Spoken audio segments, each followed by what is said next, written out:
La petite œuvre multimédia est effectivement une passerelle, sauf que ce n'est plus de la photographie, c'est un montage vidéo. Donc, on se saisit de la photographie, on va travailler sur une matière photographique, on va revisiter un editing, on va être dans des questions de création sonore et de réalisation sonore qui sont extrêmement importantes, mais derrière, le résultat, et comme le fait qu'on travaille sur un logiciel qui est complètement issu de l'audiovisuel, ça reste un montage vidéo, donc photo plus vidéo.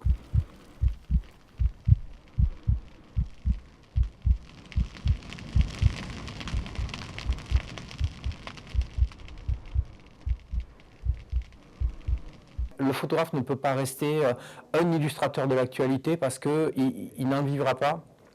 On ne lui demande pas ça. Et en fait, il est obligé de faire valoir son point de vue. Plus il le fera valoir, plus il se fera remarquer, plus sa photographie sera aussi valorisée et plus il va donner aussi un coup à sa démarche, à son travail.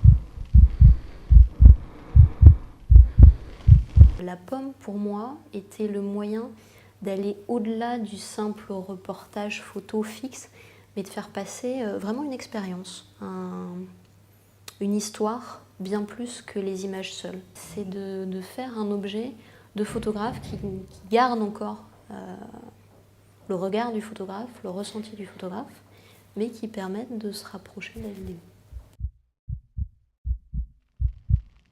Le montage devient un acte créatif.